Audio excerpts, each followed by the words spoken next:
de France Maghreb. On va parler de ce qui peut détruire les êtres humains dans cette relation construite sur la violence.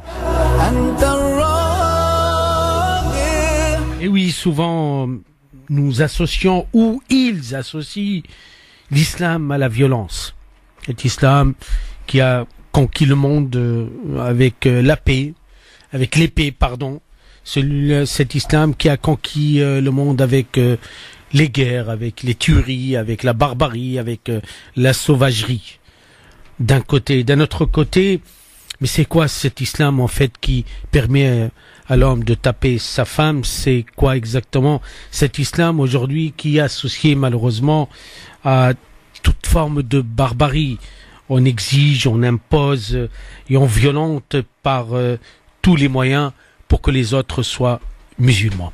En fait, ce sont des clichés, des stéréotypes, des idées reçues qui ont cumulé à travers le temps et qui malheureusement pour beaucoup de musulmans, ou certains, disons en fait un bon nombre de musulmans, soit ils croient à cette théorie, à ces idées, et sinon ils traduisent par eux-mêmes cette violence dans leurs paroles, dans leurs gestes et dans leur vie.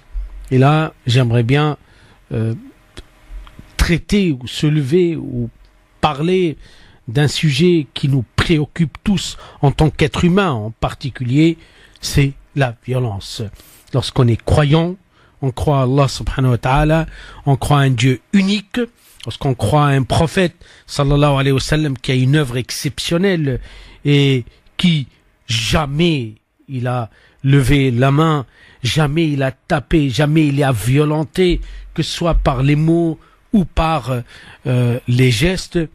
Comment aujourd'hui peut-on comprendre que certains musulmans en fait se comportent avec violence vis-à-vis d'eux-mêmes et vis-à-vis d'autrui?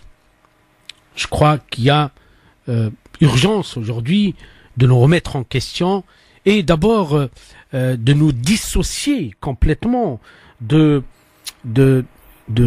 cette violence qui est ancrée en nous. En fait, je parle des pratiquants, je parle des musulmans, je parle de ceux qui disent La ilaha illallah Muhammad Rasulullah et qui, au nom même de la religion de l'islam, ils commettent des drames, ils commettent des tueries et des barbaries. En fait, comment peut-on expliquer malheureusement cette déchirure, cette fracture, cette double personnalité, comme a dit le prophète alayhi salatu wassalam, Dhul Wajhayn, cette personne qui dans la mosquée il est bien, il est doux, il paraît quelqu'un de tendre, doux, quelqu'un de bien et non violent, et lorsque il sort de la mosquée, je schématise, je caricature un peu, là on voit en lui en fait des gestes, des paroles violents. Toute la question, elle est là aujourd'hui.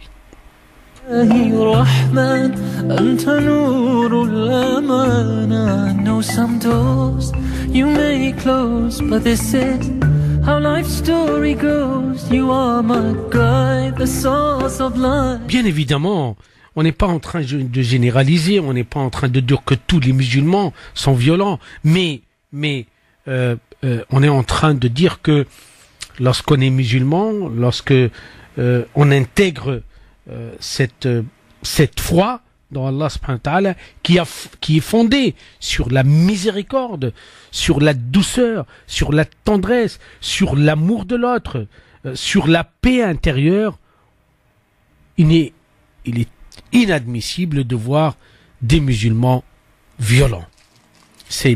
La question, elle est là. C'est pourquoi nous n'arrivons pas, nous certains musulmans, je dis bien, en fait, de se libérer de cette violence, malheureusement, en fait, qui fait beaucoup de mal à soi et à autrui, pour rejoindre la terre de l'islam, qui est la terre de la paix. Et bien sûr, surtout, je m'adresse aux parents qui, même au nom de cette religion, violentent leurs enfants. Ça, c'est quelque chose d'inadmissible et qu'on ne peut pas accepter, quelles que soient les raisons. Même si notre enfant il nous pousse à bout, il est interdit, formellement interdit, de frapper, taper, violenter. J'en passe. En fait, lorsqu'on voit ces imams aussi dans leurs paroles, dans leur comportement, dans leur rapport, relation avec leurs épouses, avec leurs enfants, avec les proches, aussi on se pose beaucoup de questions. Mais qu'est-ce qui se passe? Qu'est-ce qui nous arrive? En fait, moi, j'ai quelques pistes de réponse. C'est que beaucoup de musulmans, effectivement, ils pratiquent cette religion musulmane que par les apparences, superficiellement. Ils la pratiquent sans fondement, sans croyance, sans foi, sans conviction, sans spiritualité. Et lorsque on a grandi avec une pratique, lorsqu'on fait par exemple la prière, lorsqu'on pratique la prière, où on applique la prière, les 5 prières de la journée, qui, parmi ses fonctions, son utilité, ses objectifs, ses buts, c'est aussi adoucir les cœurs, c'est apaiser les esprits, c'est nous rendre moins violents. Je dirais même pas violents. En fait, c'est ça. Parce que je fais mon wudu, moi. En fait, l'wudu, il sert à quoi exactement? Ce n'est pas une question de propreté. C'est une question de spiritualité. Puisque je peux être propre, mais je dois faire ces gestes, toucher les membres du corps les plus sensibles avec de l'eau pure et purifiée pour me calmer, pour me maîtriser ma colère contre la vie, contre beaucoup de choses. Eh ben, c'est ça. C'est la première des choses. Mais ceci nécessite quand même une conviction, une foi, une croyance, un iman de Allah subhanahu wa ta'ala. Comme a dit le prophète alayhi salatu wassalam, al-mu'minu tayyibun, il est doux, il est bien, il ne peut pas être un être violent. Et lorsqu'on est violent, ça veut dire que même que notre pratique, elle n'est pas ancrée, elle n'est pas intégrée, elle n'est pas sérieuse, elle n'est pas véridique, elle n'est que décor. Et toute la difficulté, elle est là aujourd'hui. Je crois que le musulman doit revoir sa copie et lorsqu'il se sent violent, il doit réintégrer la foi dans Allah subhanahu wa ta'ala, revoir sa position, son amour, puisque toute la foi musulmane, elle est fondée sur l'amour. Et la violence, elle est contraire à l'amour. La violence, elle est l'antidote de l'amour. La violence, c'est une traduction de non-amour, d'une haine, d'une rage, d'une violence, d'une colère non maîtrisée. Alors que le musulman, même si on le provoque, même s'il n'est pas bien, mais dans tous les cas, il réagit toujours sous l'égide et avec la lumière de la foi, qui va lui rappeler, dans le bon sens, l'amour, les grands principes, la valeur de l'être humain, et que la violence, c'est un crime, et que la violence, c'est quelque chose de mauvais. La violence, c'est quelque chose qui vient du shaitan, si on veut parler avec un langage du diable, la source du mal, et face à elle, la source du bien qui est le malaïka, les anges. Aujourd'hui, il est inadmissible à ce que nous éduquons nos enfants avec de la violence, que ce soit verbale, que ce soit violence non dite, que ce soit une violence physique.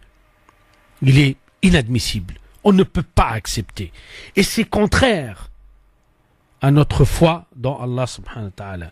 C'est totalement contraire. C'est l'opposé c'est quelque chose qui est incompatible avec notre foi. Parce que la foi musulmane, c'est une foi qui régule notre humeur, qui maîtrise notre colère et qui surtout neutralise notre shaitan à l'intérieur de nous. En fait, c'est tout le travail doit être sur cet aspect de la non-violence, parce que c'est avec la non-violence que le prophète alayhi salatu wassalam a confronté les ennemis, a réagi aux provocations, a réagi à la violence. La violence ne se règle pas par la violence. C'est totalement faux. Et là, je m'adresse aux parents, je m'adresse à cette ambiance qui peut y avoir dans un environnement de violence inacceptable. Chers auditrices, auditeurs, voilà, c'est juste cette petite introduction pour qu'on puisse passer directement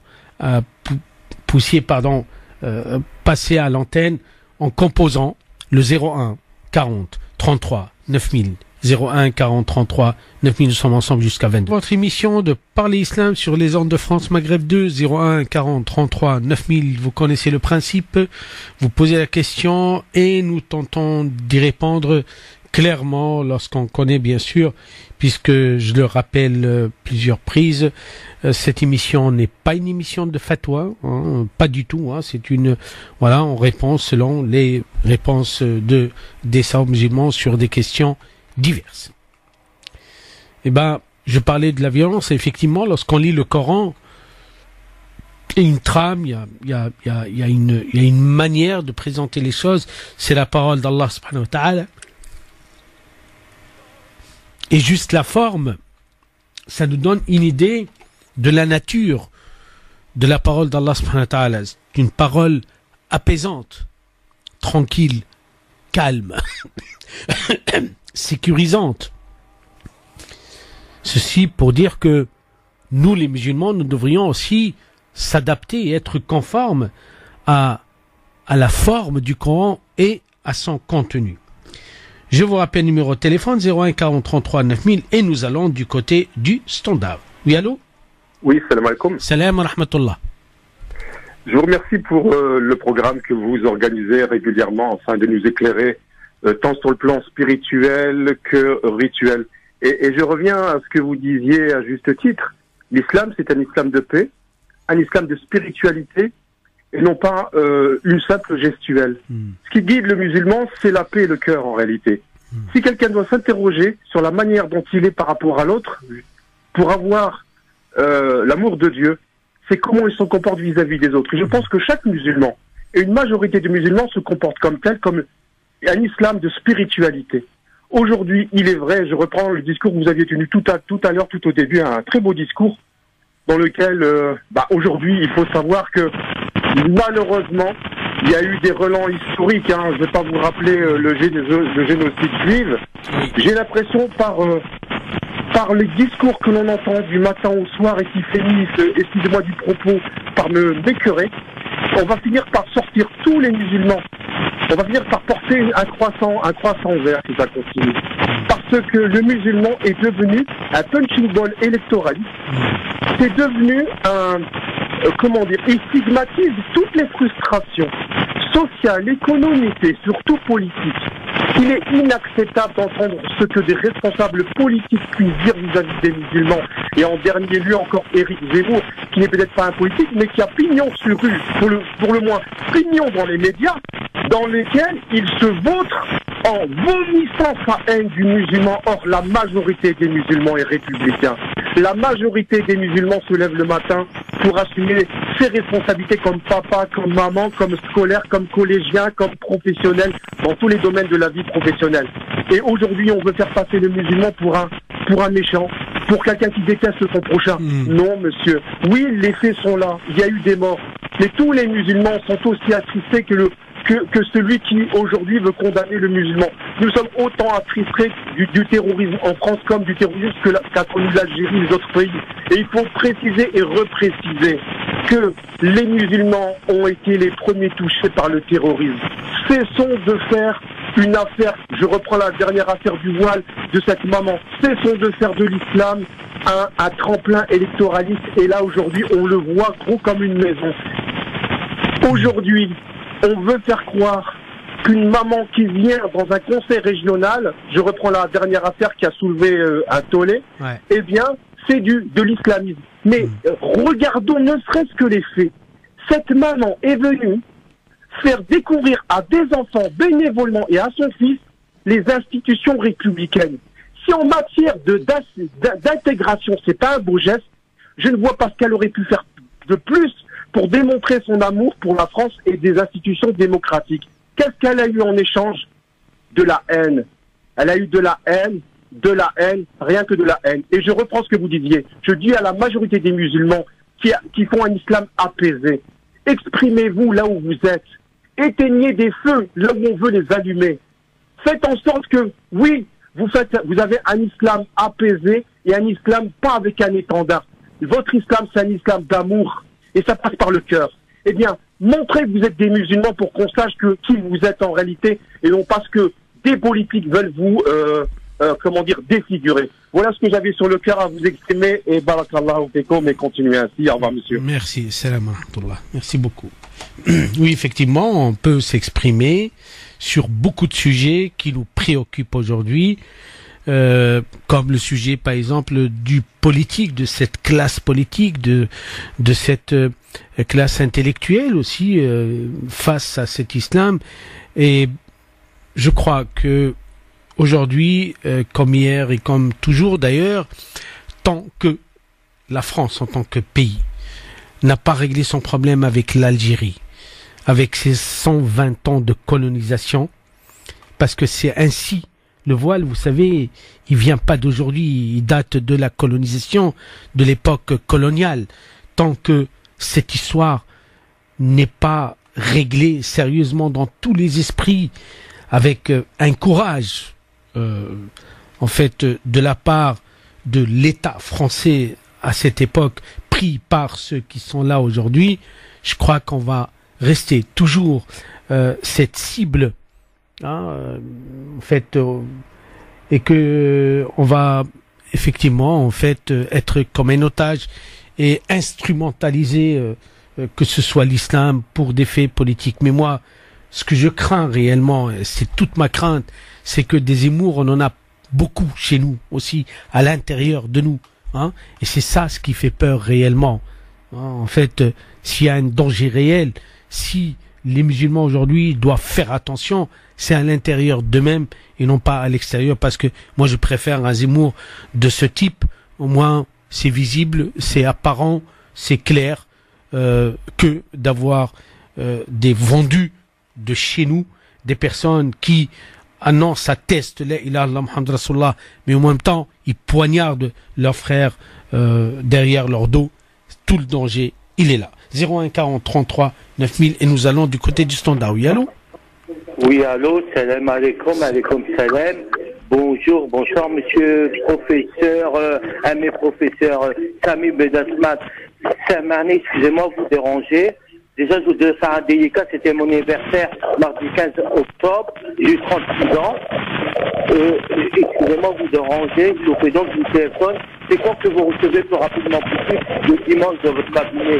Peut-être pour voir. Allez-y, je vous écoute, monsieur. C'est quand qu'on se voit dans votre cabinet? Monsieur, ça se passe par SMS. Il faut m'envoyer un SMS et je vous répondrai. Voilà.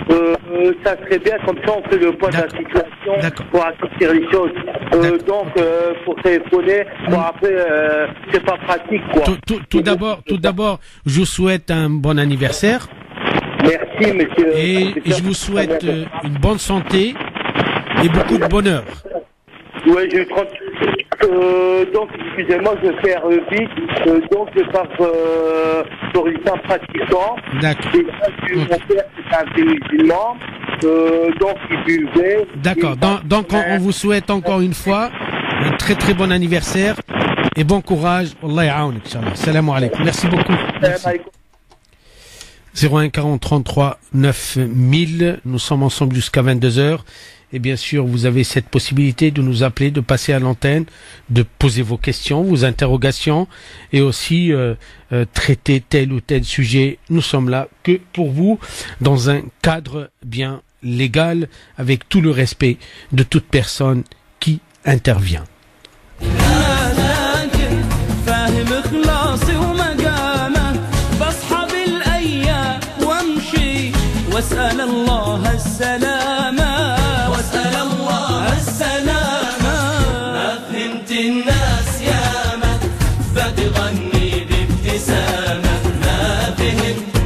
01 40 33 9000, nous allons du côté du standard. Oui, allô?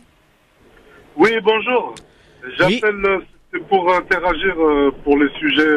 Allez-y, je vous en prie, je vous écoute.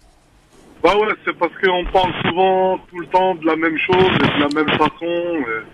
Et chacun il a sa façon de voir dans la vie. Et moi, je me demande en fait si, comme si les étrangers, s'ils sont pas ici un peu en Europe, c'est pour amortir un peu, pour aider que l'Europe elle se construise. C'est-à-dire que si comme avant les Français ils aimaient pas avec les Espagnols et les nouveaux immigrants italiens, tout ça. Bon ben maintenant on a fait venir des personnes musulmanes, tout ça, justement pour comme ça le regard il se déporte et l'Europe elle se construit. Donc ils se disputent plus entre eux, ils vont se disputer avec nous. Je sais pas si c'est un avis, sachant que la présence musulmane, elle est très très ancienne. En fait, côtoyer des musulmans ou des musulmans qui côtoyaient des non-musulmans, ça existait depuis Adam alayhi salam, à l'époque du prophète alayhi salatu wassalam. Donc le problème, moi je crois personnellement, c'est que quand est-ce que les êtres humains ils vont s'observer, se regarder à égalité, avec respect. T'es un humain, je suis un humain. Voilà. Je crois que la base des rapports humains sur Terre, c'est kullukum min Adam wa Adam min turab. Nous venons tous d'une même origine, et ça, je crois que c'est très important, puisque nous devrions nous traiter avec humain. T'es un être humain, je suis un être humain. J'ai des droits, j'ai des devoirs. Voilà, en fait, on peut ne pas être d'accord, on peut être très différent dans la couleur, dans la langue, etc. Je crois que les termes étrangeté, il est un peu dépassé. Aujourd'hui, on est sur autre chose. Aujourd'hui, il faut qu'on trouve un socle commun, une culture universelle qui peut permettre aux êtres humains de vivre en paix. Toute la question, elle est là. Soit on vit en paix, soit on vit en guerre. Mais ça c'est une vision musulmane. Non. Je pense que c'est les musulmans qui voient ça comme ça. Non, samahni, wallahi, je crois que vous êtes aussi d'accord avec moi que non, cette vision, on la trouve partout. La non-violence et la paix, c'est quelque chose que tout être humain. Par contre, il faut dire la vérité aussi, c'est que malheureusement, c'est comme ça. Vous savez, tous les prophètes sont venus pour appeler à la paix, mais il y a des gens que ça les arrange pas du tout, parce qu'il y a des intérêts. Voilà. C'est comme les gens qui disent que c'est à cause des pauvres que les gens ils sont pauvres. Sahih. C'est à cause des chômeurs ou à cause des RS. Voilà, exactement ça. Que les gens ils sont pauvres. Il est pauvre. Si on parle avec un économiste, il va vous dire que un chômeur, par exemple, le RSA, ça coûte 10 euros par habitant, et une évasion fiscale, ça coûte 1000 euros par habitant. Ouais. Ça, c'est un économiste qui va parler comme ça. Je pense que ça, c'est des réalités, mais je crois que c'est pas intéressant à dire économiquement pour les gens. Dans le système dans lequel on vit, je crois que... Parce que les gens, ils aiment pas écouter la vérité, en vérité. Oui, l'être humain, il fouille la vérité, surtout lorsque la vérité blesse, surtout lorsque la vérité parle de nous-mêmes, en fait. Moi, je crois aujourd'hui, nous devrions tous, avec une seule voix, appeler à la paix. Ça veut dire quoi, la paix? Contre la guerre, c'est tout. On n'est pas en guerre, on n'est pas des ennemis, on est des êtres humains. Il y a un espace, on va le partager avec le respect. Tu me respectes, je te respecte. Tu respectes mes traditions, je respecte tes traditions. Tu respectes mes convictions. Lakum dinukum waliya din. Vous savez, de toute façon, le discours coranique, c'est un discours universel. Il n'est pas, parce que lorsqu'on parle de musulmans, on trouve dans musulmans, en fait, toutes les couleurs, toutes les traditions, toutes les coutumes, toute la terre, tout l'univers.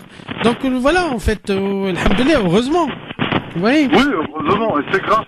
Justement, nous, on aime les différences. On aime pas faire tous les mêmes choses. On aime Bien qu'il y ait sûr, des bien sûr, musulmans, bien on sûr. aime qu'il y ait des chrétiens, on aime qu'il y ait des juifs, on aime qu'il y ait des... On aime de tout.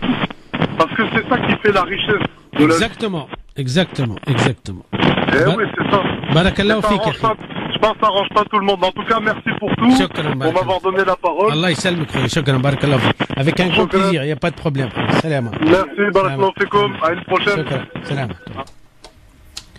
01 40 33 9000 par l'islam jusqu'à 22h الله يتقبل منا ومنكم أجمعين 01 40 33 9000 oui allô Oui, bonsoir, salam alaikum, Bonsoir, alaikum professeur. salam madame.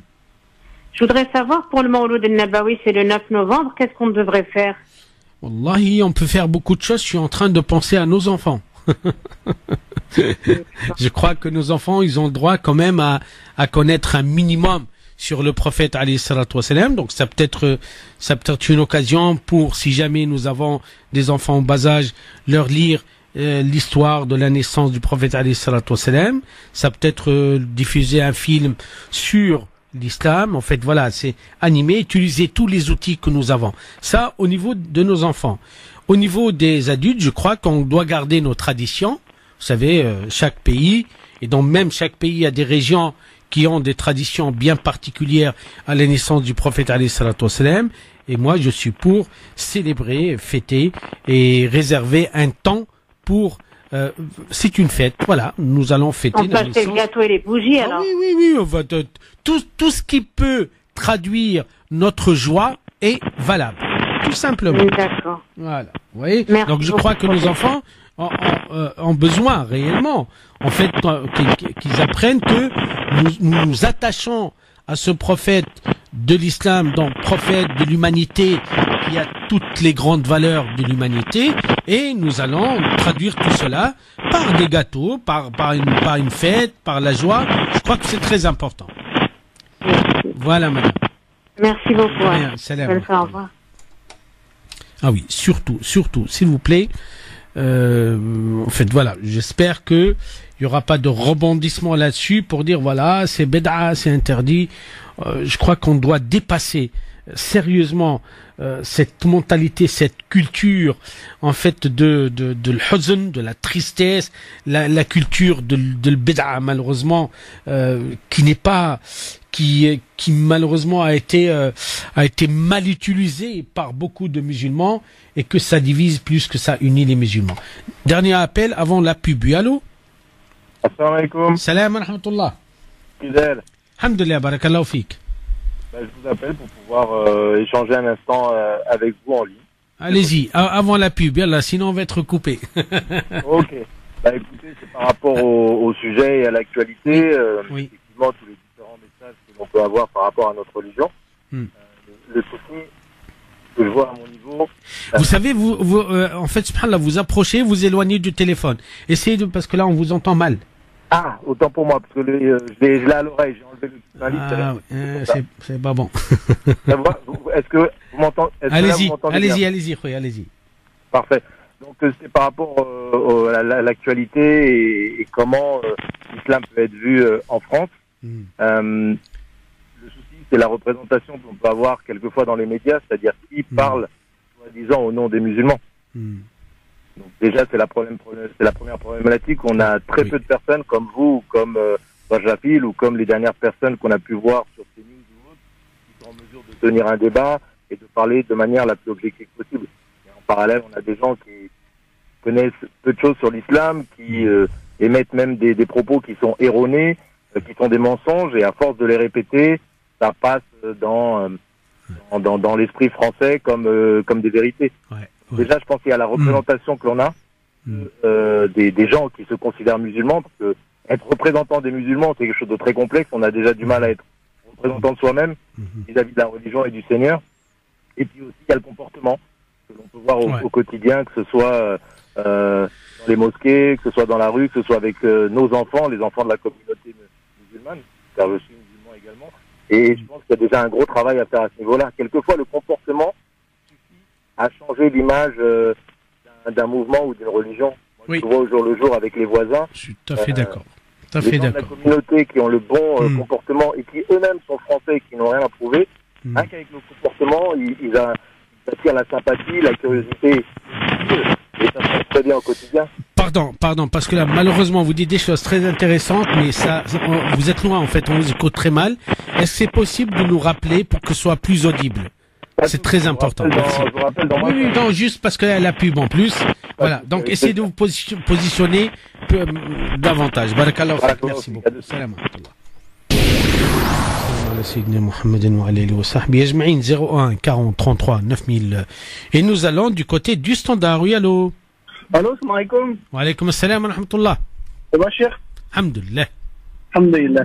Cher, j'avais juste une petite question concernant telle émission que vous passez de temps en temps, où il y a des personnes qui sont, comment dire, ils sont dans des doutes et ils posent la question au cher à savoir si ils vont bientôt avoir un travail ou ils vont bientôt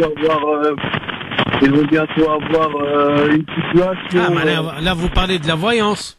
Ouais, c'est ça. Est-ce que c'est autorisé en islam? Là, la voyance, c'est haram. C'est haram. C'est interdit. C'est pour moi, c'est un crime, c'est un délit. Bien sûr, c'est il n'y a que Allah mais ça, on le sait très bien. On est convaincu. Et moi, je me bats depuis plus que 17 ans dans cette radio pour combattre ces gens. Mais il y a un autre problème sérieux, c'est que des musulmans et des musulmanes, malheureusement, en fait, lorsque la foi elle est absente dans Allah subhanahu wa ta'ala, lorsque l'iman il est faible, là il se dirige comme avant, comme dans le jahili, pareil, hein, comme partout. Lorsqu'on manque, lorsque la foi dans Allah subhanahu wa ta'ala elle n'est pas bien intégrée, elle n'est pas bien construite, les gens ils se dirigent vers ces charlatans, vers ces menteurs, vers ces gens qui croient connaître l'avenir. Je sais pas. Non, ça va. Les deux ont commis un interdit, une kabira min al-kabir, c'est haram, c'est batil, c'est interdit, c'est simple, clair. Bien sûr, c'est de l'association. De toutes les façons, moi, pour moi, ce sont ces voyants, Adouma les voyantes, Adouma, ils ont un billet sans retour à Jahannam, Inch'Allah. Ouais, subhanallah. Qu'Allah il leur fasse miséricorde. Allahu a'lam, non, mais samahni, parce que là, ils se mettent à la place d'Allah, subhanahu wa ta'ala. C'est interdit, c'est du shirk. Shirk, haram, batil, Non, barakallahu fik. Je voulais être clair sur ce point parce qu'il y en a beaucoup qui se dirigent vers ça, même des gens qui ont la foi. Je sais, non, samahni, non. Tu disais qu'il y a des gens qui ont un manque de foi, un manque de iman. Mais il y en a, subhanallah, ils font la prière. Là, ça n'a rien à voir avec faire la prière. Non, il y a un problème de l'aqida. Là, on est dans la foi. Celui qui croit à Allah subhanahu wa ta'ala unique et que c'est Rabbi subhanahu wa ta'ala innahu alladhi yu'ti wa huwa alladhi yamna wa huwa al-qadir wa huwa al-qahir wa huwa al-alim bil ghaib, c'est fini. Il n'a pas le droit de se diriger vers ces gens. C'est ça en fait, parce que la foi elle nous protège contre le mensonge. Parce que c'est du mensonge, c'est un mensonge wal-'iyadhu billah au nom de din. C'est bien sûr, c'est ce qui est sûr et certain. Le Nabi alayhi salatu wa salam à son époque, et d'ailleurs tous les prophètes, ils ont fait, en fait, ils ont déclaré la guerre à ces des voyous, des gens, des voleurs, des criminels. De quel droit tu te mets à la place de Rabbi subhanahu wa ta'ala pour dire ça y est, j'ai vu, t'as rien vu, t'es un menteur, toi, donc il y a un problème sérieux. Mais bon, je dis toujours dans cette radio, c'est comme si vous entrez dans un centre commercial. Voilà. Il y a les produits halal, il y a des produits qui sont pas halal. Les produits sont pas halal, il faut les bannir complètement. Bien sûr. Rabbi yahfazna, Rabbi aounna, khoya. Salam alaikum. Barakallahu fi. Parler islam sur les ondes de France Maghreb 2, on est clair avec nous-mêmes et c'est important, je crois. Allah yatqabbal minna wa minkum ajma'in. 01 40 33 9000, 01 40 33 9000. Oui, peut-être on va prendre un appel avant la pub. Allô? Oui, allô, salam alaikum, professeur. Allah ysalmik. Oui, je vous écoute, madame. Voilà, donc moi je voulais poser une question, je sais pas si on m'entend bien. Ah, je vous entends très bien, madame. Alors, ma question c'est, je vais parler de Tariq Ramadan, mais c'est pas par rapport à lui, c'est juste un exemple. Hein. C'est pas grave, madame, mais... Voilà, alors donc, étant donné que j'ai un peu suivi l'affaire, tout ça, depuis plus d'1 an, et je vais un peu sur Internet, tout ça, les infos, tout ça. Bon, enfin, je parle pas de l'affaire en elle-même. Je parle dans l'islam, le jugement, c'est haram ou pas? Parce qu'en fait, il y a des gens, bon, qui sont musulmans, tout ça, qui ont beaucoup... C'est pas un reproche que je fais, mais juste cette haine débordante, ça m'a fait halluciner quand même. Oui. Dans le sens où des gens, ils se permettent de porter des jugements, mais même des personnes des personnes connues ou des anonymes qui ont fait des vidéos sur lui, toute cette haine, tout ça, oui, bon, c'est vrai que c'est insupportable. Je suis pas en train de défendre Tariq Ramadan. Ouais, j'ai compris. Juste que j'ai pas parlé de ma position par rapport à lui, mais juste je donne un exemple. Ça aurait pu être aussi une autre personne. Bien sûr. Et donc, professeur Cheikh, c'est pareil. Je voulais vous demander par rapport à l'islam, je veux dire le jugement, est-ce que c'est haram? En fait, même sans de l'islam, et même sans parler d'islam, oui. Dans la moralité, avoir une haine comme ça, et je parlais aussi de l'islam parce qu'il y a beaucoup de personnes musulmanes qui ont porté des jugements, mais alors des jugements très très, comme si c'est des personnes qui étaient lavées de tout soupçon, qui étaient parfaites, quoi. Voilà. Alors donc, je vous pose la question, est-ce que c'est haram le jugement ou pas? Wallahi, tout d'abord, je vous remercie pour cette remarque pertinente, très importante, parce que ça pose un autre problème. Est-ce que nous sommes capables, en fait, d'abord, de nous considérer des humains qui font des erreurs ou pas? C'est la première des choses. Il faut qu'on accepte, il faut qu'on cesse aussi de croire que c'est parce que c'est quelqu'un qui parle très bien de l'islam, voilà, il est un bon pratiquant, il n'a pas droit à l'erreur. Non, non, ça marche pas. Tout être humain, il a droit à l'erreur, c'est tout. C'est, subhanallah, c'est humain. Voilà, il a fait une grosse bêtise, maintenant on peut la qualifier, ok. Mais notre position, c'est quoi? C'est aussi savoir d'abord dépasser le stade de il est fautif pour aller vers autre chose. Pourquoi? Il n'y a pas que cette erreur, même si elle est grossière, il n'y a pas que ça. Chez l'être humain, il y a autre chose. On est d'accord?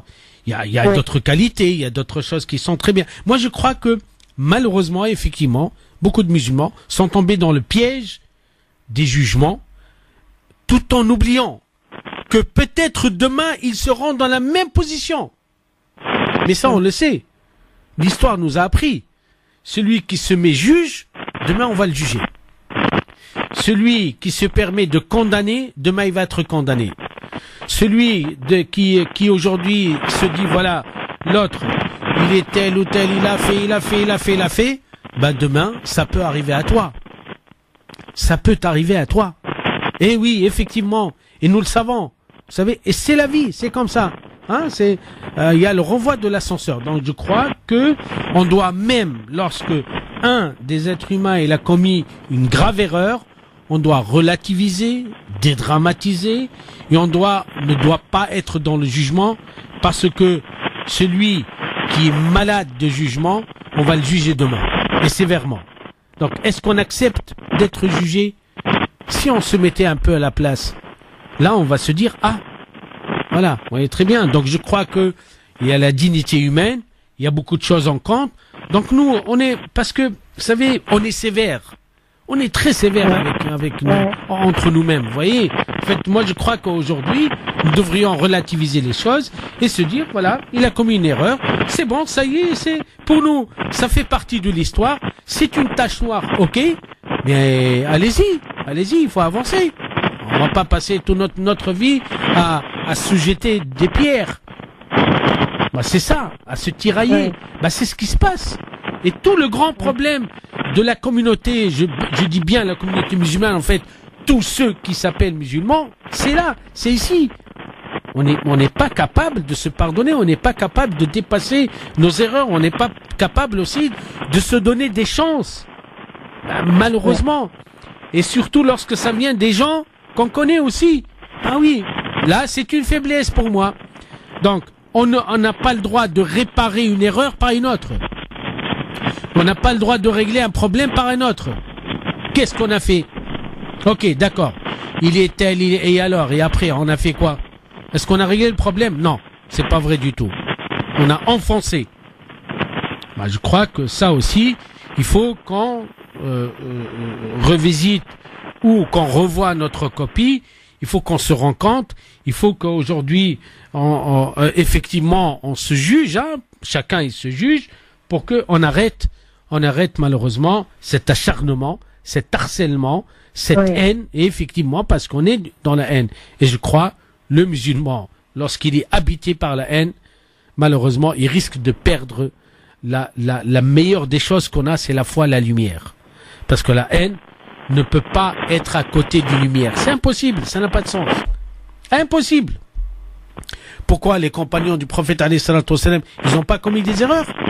Ils ont commis beaucoup d'erreurs. Celui qui a trahi pendant la guerre les musulmans, alors qu'il était à côté, il était très très collé au prophète alayhi salatu wassalam, mais après il s'est repenti. Vous savez, en nous connaissant tous l'histoire, le Coran il est descendu pour dire, voilà, ce que le prophète alayhi salatu wassalam a dit, je veux plus te voir.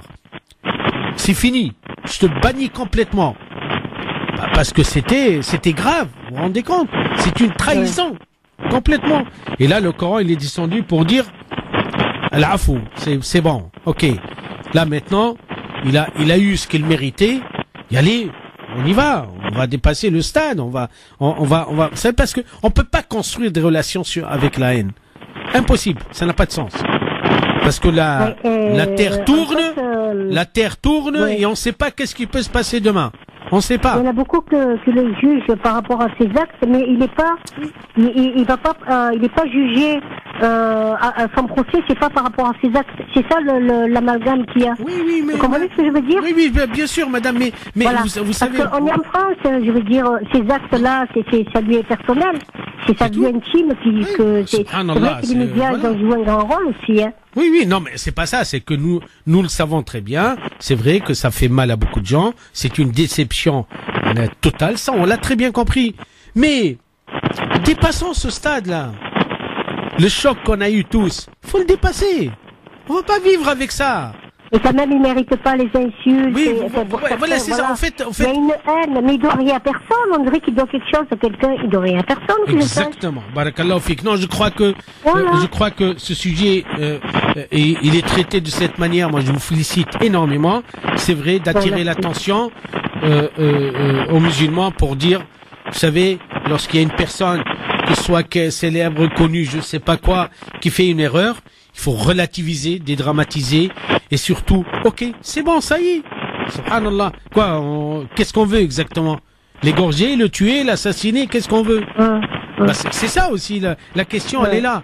Ok, maintenant, il a fait une erreur. Et après, attendez, la vie continue. Parce qu'en fait, lui, c'est difficile pour une personne de recevoir des gifles comme ça pendant plus d'un an. Mais bien sûr. C'est-à-dire toute une famille et tout. En plus, il a une famille, là. Bien sûr, madame, je vous comprends. Voilà, et encore, il est debout, mais je veux dire, c'est difficile pour lui. Moralement, il doit se culpabiliser par rapport à sa famille, par rapport qu'on l'a mis par terre, quoi. Je veux dire, au sol. Alors qu'il ne mérite pas ça du tout, hein. Vous savez, ça aussi, ça fait partie de nos faiblesses, hein, que on ne sait pas, en fait, mesurer la conséquence de nos actes et on tombe dans le jugement. Le jugement qui est habité par la haine, ça rapporte que la misère. C'est ça, on le sait très bien. Barakallahu fik, merci beaucoup, madame. Exactement. En tout cas, je vous remercie comme d'habitude. Je suis très satisfaite pour vos réponses. Voilà. Merci. Salam alaikum, merci beaucoup. Merci. Ah oui, je vous rappelle, c'est vrai, parce que je serai avec mon ami Nabil à Marseille ce dimanche. Oui, après-demain, j'ai oublié. Eh ben oui, effectivement, malgré les inondations, les intempéries, mais bon, on va venir, Inch'Allah ta'ala, passer une belle journée avec les musulmans du Sud. Allah yatqabbal minna wa minkum ajma'in.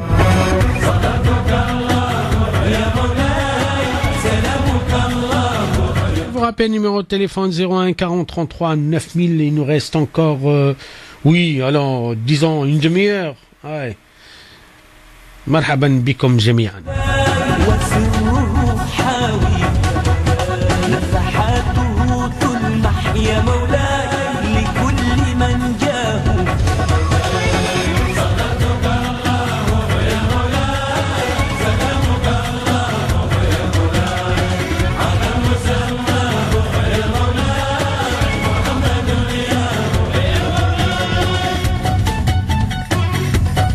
صلي وسلم على سيدنا محمد وعلى اله وصحبه اجمعين 01 40 33 9000. Oui, allô. Salam alaikum. Salam wa rahmatullah. Cheikh, j'avais juste une petite question par rapport au rassemblement qui va se faire bientôt là le dimanche. Oui. Qu'est-ce que tu penses toi de ton côté, est-ce qu'il faut y aller, est-ce qu'il faut se mobiliser? Chauffe. Anna, j'ai eu une belle remarque, hein. Je crois que maintenir, en fait, aller dans une manifestation, c'est bien. Mais il y a meilleur. Il faut s'attaquer au problème sur le plan juridique. Je crois qu'aujourd'hui, nous devrions dépasser le stade des manifestations qui jouent un rôle très important, se rencontrer, se sentir unis, protester, faire entendre notre voix. Ok, tout cela c'est bon. Mais, il y a aussi un volet très important, c'est le côté juridique qui nécessite aujourd'hui des gens très intelligents et attaquer le problème de l'islamophobie sur le plan juridique. Parce que ça, c'est quelque chose de très important. Je crois que le droit universel, y compris dans le droit français fait partie, n'autorise pas à exclure, n'autorise pas à surtout condamner et à juger des citoyens parce que ils ont des particularités. Ceci est interdit, formellement interdit. Je crois que toute la bataille de demain, elle sera juridique. Et ça. C'est-à-dire, quand vous dites juridique, c'est-à-dire pour aller porter plainte auprès des gens. Le droit, barakallahu fik, le droit, khoya. Mais attention, la guerre des droits, il nous faut une puissance, hein. Il faut beaucoup d'avocats, non, il faut des professionnels, etc.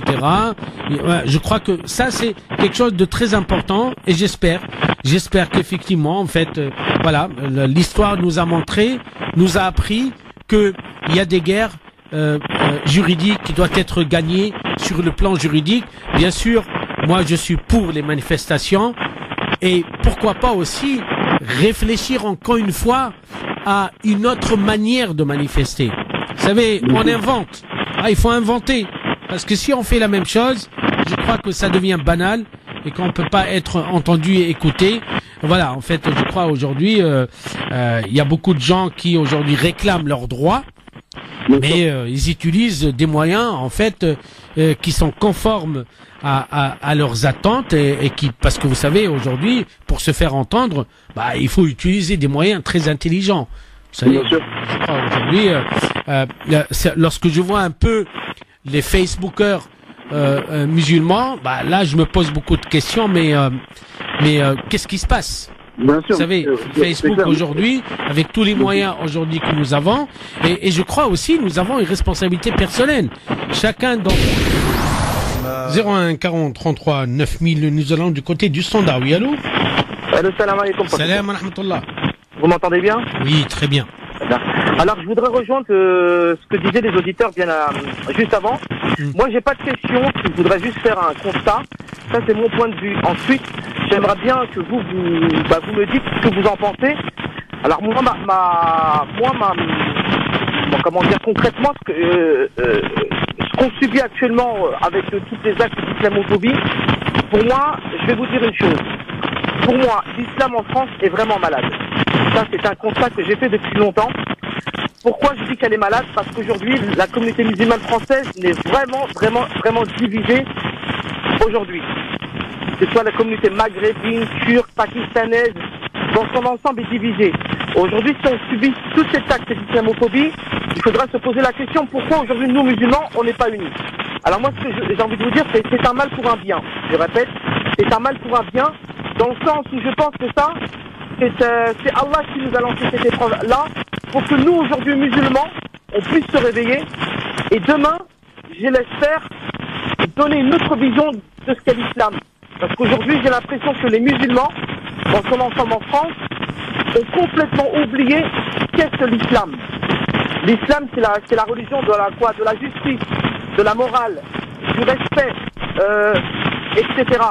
C'est là ma question. C'est qu'aujourd'hui, pourquoi toute cette haine envers l'islam, et pourquoi les musulmans aujourd'hui ne sont pas unis? Alors moi, je pense que c'est une épreuve d'Allah. Ça, c'est un constat que je fais. Moi, je pense que c'est un mal pour un bien, parce que je pense qu'on a un virus, un poison qui est dans la communauté musulmane, et je pense qu'Allah, subhanahu wa ta'ala, nous aidera, nous guérira de cela, et j'espère de tout mon cœur que nos enfants, demain, apporteront une autre vision de l'islam, et montreront aux autres qu'est-ce que l'islam et les musulmans. Voilà ce que je voulais dire. Barakallahu fik, Choufre. Anna, je crois que le mal est inévitable. Celui qui croit qu'on va éviter le mal, il rêve. Il est dans l'illusion totale. Le mal est inévitable. Voilà, c'est comme ça.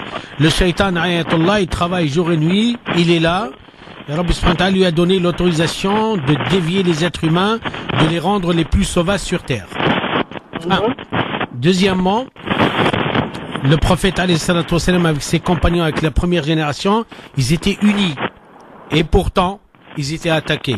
Donc, voilà. le fait d'avoir des gens qui n'aiment pas la vérité, qui n'aiment pas le soleil, qui n'aiment pas la lumière, c'est humain. Mais le problème, il est où? Les problèmes, je crois, ça d'un autre côté, c'est nous. C'est nous les musulmans, aujourd'hui. Alhamdulillah, Rabbil Alamin. On est très content de voir aujourd'hui une renaissance. On est très content de voir aujourd'hui, non pas des caves, mais des mosquées, voir des centres musulmans à la hauteur, à la dignité de cet islam. Je crois on est dans une évolution, dans un développement, et ça fait vraiment plaisir aujourd'hui.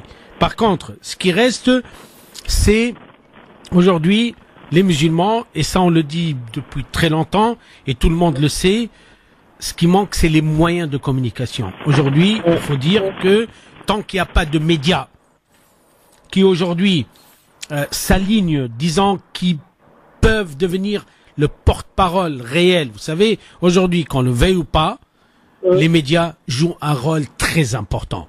Hein? Vous savez, la voix, que ce soit du bien ou du mal, elle est portée par des médias. Donc, il y a un problème sérieux aujourd'hui. Hein, mais d'un autre côté, je crois que les musulmans, ils n'ont pas le droit de ne pas utiliser les médias sociaux aujourd'hui, Facebook, etc. En fait, je crois que ça peut nous permettre aussi de communiquer sur beaucoup de choses. Et notre combat contre le mal, quel que soit, il doit commencer par le mal qui est en nous, à l'intérieur des êtres humains. Je crois que ça, c'est très important.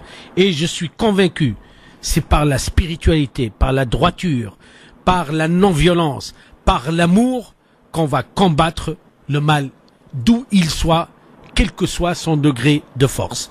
Moi, je suis très convaincu là-dessus. C'est la voix du prophète alayhi salatu wa salam. C'est que effectivement, patience, persévérance, intelligence, savoir comment aussi se défendre par des moyens pacifiques, c'est comme ça que ça se passe. Nous avons des exemples aujourd'hui de certains pays, effectivement, qui ont combattu aujourd'hui le mal avec le pacifisme, et c'est ça. C'est un prix à payer. C'est comme ça. On peut pas éviter. Donc moi, je crois que aujourd'hui, effectivement, dans tout mal, il y a un bien. Et j'espère qu'aussi nos enfants, en fait, verront un jour où ils peuvent aussi s'exprimer. Vous savez, il y a une intelligence aujourd'hui cachée. Hein, lorsque on parle avec nos enfants, on discute avec eux, on voit que il y a une autre prise de conscience.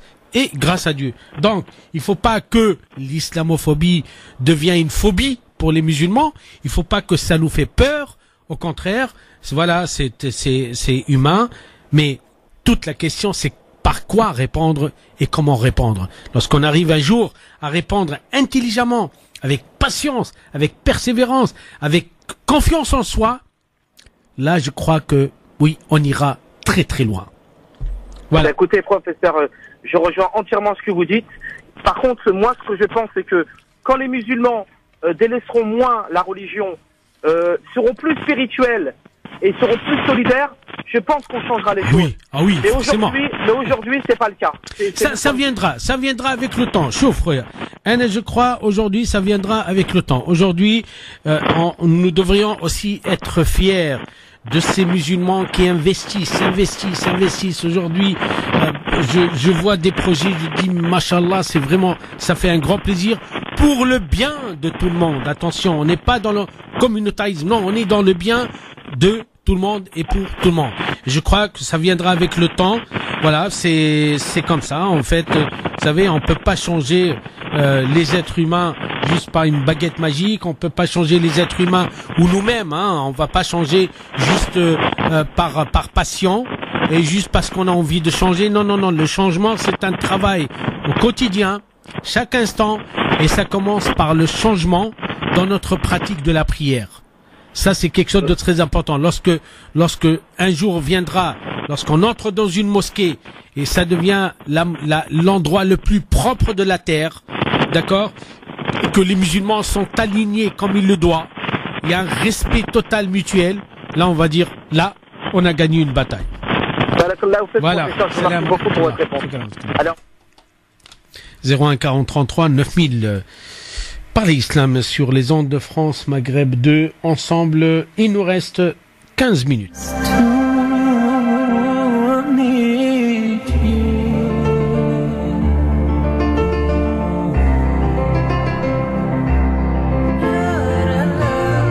Répond à une question par SMS. En fait, c'est...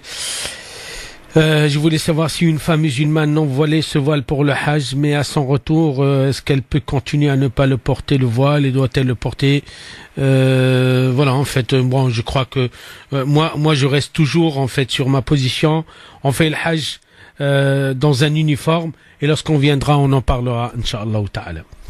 01 40 33 9000, nous allons du côté de standard pour donner la parole au maximum de personnes dans cette émission. Oui, allô? الو وي السلام عليكم. السلام ورحمة الله. لاباس قلت لي ناديلي انا ناديتك راه. مرحبا بأعز إنسان وأحلى إنسان. مرحبا بك أنت يا خويا وبارك الله فيك. يا ناصر يا باهي. اسمعني بربي يغفر. Le problème, tu sais quoi? Non, les vrais problèmes ne sont pas soulevés. Ce qui fait la différence entre les musulmans et les autres, il y a beaucoup de complaisance où les gens évitent de les soulever parce que ça leur fait des problèmes. Tu comprends? Ça leur porte préjudice, ça c'est sûr. Au niveau de la foi, par exemple. Oui. Les musulmans n'ont pas la même foi que les chrétiens. On ne croit pas que Jésus est le Fils de Dieu.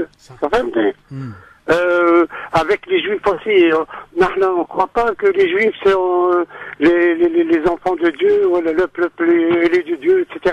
C'est-à-dire, notre vision de l'évangile et notre vision de la Torah, elle est un peu, tu vois, on dit que pas tous les textes sont vrais, etc. De leur côté, ils disent que le Coran, c'est le plagiat de la Torah et de l'évangile. Donc, si les vrais problèmes ne sont pas débattus, ne sont pas discutés, on va rester dans la complaisance. Tu vois ce que je veux dire? C'est-à-dire, là, ce qu'a dit Zemmour l'autre jour, lui, il cite le Coran. Le Coran dit que les musulmans sont une communauté, ce sont ceux qui ont la priorité pour aller au paradis, qui disent que ce sont les seuls qui ont raison, les autres ont tort. C'est-à-dire, si tu veux, nous, on a besoin, c'est-à-dire d'un débat qui échappe à toutes les complaisances. Tu vois ce que je veux dire? C'est-à-dire, nous, le problème après, tu sais quoi? Si tu ne peux pas être un bon musulman, c'est-à-dire, si tu es un bon musulman en France, tu peux pas boire, tu peux pas fumer, tu peux pas aller danser, tu peux pas tendre ta main à une femme, tu peux pas traiter avec la banque qui traite avec les intérêts. Si tu obéis strictement aux préceptes de l'islam, tu es isolé. Tu t'isoles. Donc, ma question, pour ne pas t'embêter, ma question, est-ce qu'il existe une jurisprudence fiqh al-hijra, si tu veux? C'est-à-dire, est-ce que les qui vivent dans un pays, dont les lois, ils disent qu'ils ne sont pas compatibles avec la République, avec l'islam, est-ce qu'ils ont le droit? Je vois que tu facilites beaucoup de choses.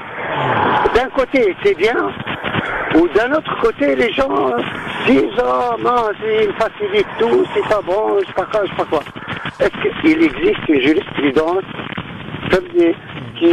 qu'on peut appliquer dans un pays qui, entre guillemets, n'applique pas les préceptes de l'islam? شوف أنا سامحني أخوي ناصر, je crois que nous devrions repenser le sujet autrement. معلش.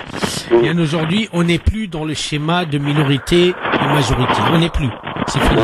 Fiqh al-aqaliyat, c'est quelque chose qui a existé. Aujourd'hui, il faut plus rêver. C'est dépassé complètement. Deuxièmement, je crois que la flexibilité de cet islam, dans sa jurisconsulte, peut être pratiquée dans n'importe quel contexte et dans n'importe quel espace de la terre. Je suis convaincu. D'accord? Donc on va pas inventer, on va pas inventer une nouvelle religion. Voilà. Elle existe déjà, elle est universelle. Déjà lorsqu'on voit que les musulmans eux-mêmes, dans l'histoire, ils ont compris que Sayyidina Shafi'i, le fondateur de l'école shafi'ite, lorsqu'il se déplaçait d'un pays musulman à un autre, il change d'avis juridique. Ça c'est intelligent. C'est-à-dire qu'un fait l'Irak, il avait un avis. Il est venu à Médine, il a dit non, attendez, ça peut pas correspondre. C'est pas les mêmes circonstances, c'est pas les mêmes mentalités, c'est pas les mêmes cultures, etc. Donc, déjà, nous avons une richesse. Ce qu'il faut pour un musulman pour s'adapter ou à la vivre, on l'a. Mais, oui, le problème, l'ignorance. Lorsqu'on ignore ce que demande, ce qui est permis, et ce qui est permis à côté du permis, ce qui est permis à côté de l'interdit, les zones, هذوكم احنا نسموه معناها الشبهة او الشبهات. Donc là, on peut s'en sortir. Donc, j'appelle à tous les musulmans à ce qu'ils doivent s'enseigner, ils doivent ils doivent s'éduquer, ils doivent aussi s'instruire, se cultiver sur le plan fiqh. Et c'est vrai, parce que nous avons la certitude. Les personnes qui voient que tout est compliqué et qui sont frustrées, je suis plus que certain, c'est par ignorance. Mais les gens qui ont un bon bagage, ils peuvent jongler avec tel avis, et surtout, nous n'avons pas l'obligation de suivre un seul avis, c'est pas vrai. Je peux prendre je voulais soulever le problème dans un autre contexte. Les lois de la République. Les lois de l'islam. Si, par hasard, la loi de l'islam te demande de faire ça, et la loi de la République te demande de faire ça, comment tu vas faire pour concilier les deux lois? Tout d'abord, je me rappelle d'un très cher ami, il a fait une thèse de doctorat, il s'est rendu compte que la loi, par exemple, sociale, par exemple le mariage, le divorce, etc., tout a été tiré des lois islamiques, que ce soit de l'Espagne ou que ce soit des Malikites en particulier. Donc on n'est pas loin. En fait, en réalité, les lois, à quoi servent les lois? Mais c'est ça la question. Une loi, elle sert à quoi? Moi, elle sert à faciliter la vie des gens. Elle sert aussi à mettre des limites pour ne pas déborder. Pareil, c'est la même chose. Non. Les personnes qui contestent ça et se disent, écoute, vous obéissez aux lois divines. C'est-à-dire que vous, quand vous pratiquez ces lois-là, c'est pas pour rendre votre vie plus facile ou pour vous approcher des autres, mais surtout pour obéir au divin. C'est-à-dire, c'est ce que dit là j'ai très bien compris ta remarque, Nasser. J'ai très bien compris. En fait, je crois aussi que la vie, qui dit que vous, en fait, on est dans un pays laïque, donc on est dans le profane. Donc on n'est pas dans le religieux, donc on n'est pas dans le divin. Yani, entre nous, c'est aussi un discours archaïque, arriéré. Malheureusement, qui a été repris par des pseudo-musulmans ou intellectuels, etc. Je crois, la société, elle a besoin de quoi aujourd'hui? Elle a besoin de vivre ensemble. Elle a besoin d'avoir un socle commun pour qu'on puisse ne pas se trahir, ne pas s'entretuer, ne pas se voler, ne pas magouiller. Tout cela, ça y est, c'est bon, c'est clair. Donc, après, samahni, s'il reste des détails, mais qu'est-ce qui empêche une famille orthodoxe laïque française aujourd'hui de pratiquer son orthodoxie sans qu'il y ait une contrainte? Il n'y a rien qui l'empêche. Aujourd'hui, nous avons des certitudes. Samahni. Non, samahni, Nasser. Aujourd'hui, non, samahni. Samahni. Aujourd'hui, nous avons des familles, qui m'en coulent de souche, d'origine, d'accord, de ce pays. Vous savez, j'ai rencontré un qui est de Corse, la Corse. Ça n'a rien à voir. Ça n'a rien à voir. Lui, il a ses lois, etc. sans contrarier la loi du pays, parce que c'est ça, en fait, le problème, il n'est pas juridique aujourd'hui. Le problème aujourd'hui, il est humain. Est-ce qu'on est dans l'humain ou là on n'est pas dans l'humain? C'est tout. Non, je voulais te dire, écoute, les personnes deviennent terroristes, lorsqu'ils ont des idées arrêtées. Tu vois, quand ils arrêtent, quand tu ouvres avec eux le dialogue, non, le problème c'est que ce qui fait apparaître beaucoup de terroristes, ils sont pas nombreux. C'est une exception à nombre. Par exemple, toi, là, maintenant, en parlant du voile, tout ça, là, tu gagnes la confiance de beaucoup de gens. Tu dis, voilà, monsieur, c'est pas courageux. C'est-à-dire, il dit, voilà, le monsieur, il soulève des vrais problèmes, etc., etc. C'est ce qui manque en France. C'est-à-dire, écoute, c'est les prières du vendredi. Les gens ne parlent même pas, l'imam ne parle pas bien français. Oui, tu vois ce que je veux dire? Et les faibles en arabe et nuls en français. Non, je t'assure. Qu'est-ce qu'il va communiquer avec les autres? Rien. Tu me comprends? Non, bien sûr. C'est-à-dire, c'est rare de trouver des gens qui vraiment parlent du vrai islam. Tu vois ce que je veux dire? Voilà. Barakallahu fik, يعطيك الصحة يا ناصر. شكرا. Là, ils nous disent toujours, il faut qu'ils nous disent qu'est-ce qu'on doit faire pour dénoncer le terrorisme. À chaque fois, moi j'écoute des médias, ils disent vous n'êtes pas assez fort pour dénoncer le terrorisme. C'est clair. Ils nous disent la prochaine fois. Alors on sort, on fait une manifestation. Qu'est-ce qu'on doit faire pour dénoncer le terrorisme? C'est ma question. Je vais pas attendre à ce qu'ils nous disent ce qu'on doit faire, parce qu'on sait très bien ce qu'on doit faire. De toute façon, ce qui est sûr et certain, le terrorisme, il n'est pas que islamique, c'est pas vrai du tout. Il est de tous bords, il faut bien le dire. Deuxièmement, le crime reste un crime. Classe, c'est tout. Il n'y a pas de... C'est fini. C'est lui qui a tué 4 personnes. Il a blessé grièvement 6 millions. Bien sûr, c'est ça. 6 millions à être blessés grièvement en plus. Exactement. Nous sommes devenus à cause de lui des terroristes potentiels. Non, c'est un peu exagéré. C'est ce que les médias veulent nous faire comprendre. Mais je crois que aujourd'hui, on n'est pas obligé de dénoncer le terrorisme parce que on le vit, malheureusement. On est la première victime, mais on ne veut pas être dans la victimisation. Ce qu'on aimerait bien, c'est être correct, être ce que nous sommes et nous accepter comme nous sommes, parce que c'est là le grand problème. C'est la différence, en fait. Les gens qui ont du mal à accepter qu'on soit différent, c'est eux qui doivent aujourd'hui réviser leur copie. Merci Nasser, parce que là on arrive à la fin, malheureusement, mais avec un grand plaisir.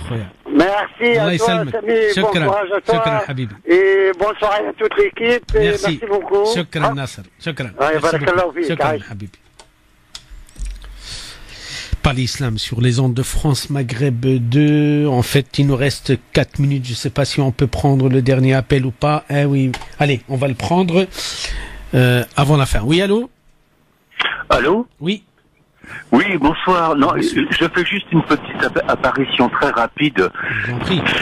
Écoutez, essayez de réparer ce standard. On n'entend rien du tout. Ah, c'est vrai? Alors, vraiment, prenez une décision. Hein. C'est insupportable. Je vais remonter ça à la direction. Je vous rappellerai un autre jour. Avec plaisir. Parce que, évidemment, que ces sujets-là, depuis une éternité, et moi aussi, continuent de beaucoup m'interroger et me passionner. Donc, je vous rappellerai. Avec un grand plaisir. Merci pour la remarque. Bonne soirée. Merci, bonne soirée, au revoir. Bon, la direction, donc il faut qu'on règle le problème apparemment, c'est pas audible, c'est pas très clair, c'est dommage. Donc, quant à moi, je vous retrouve la semaine prochaine, en fait, dans cette émission de Parler Islam. On ouvre les débats, on parle en fait, et on discute, et on répond aux questions aussi, parce que c'est une émission aussi qui a cette la vocation de répondre à des interrogations, à des questions sur la vie au quotidien d'un musulman dans un espace laïque, comme souhaitent nous le rappeler à chaque fois nos chers pseudo-intellectuels. C'est pas grave, on le prend. Donc, quant à moi, je vous souhaite un agréable, un bon week-end, et surtout, je vous rappelle que nous serions à Marseille, à la rencontre des musulmans du Sud, le dimanche, Inch'Allah Ta'ala. On attend votre participation, on attend votre venue dans ce salon, de la plus grande rencontre des musulmans du Sud, avec certainement des conférenciers de haute qualité, avec des personnalités qui vont intervenir, avec des débats, avec des discussions, avec aussi des rencontres. En fait, pour moi, c'est le plus important, c'est la rencontre. Quant à moi, je vous souhaite un agréable week-end, je vous dis bon courage et Allah yasahel jamia.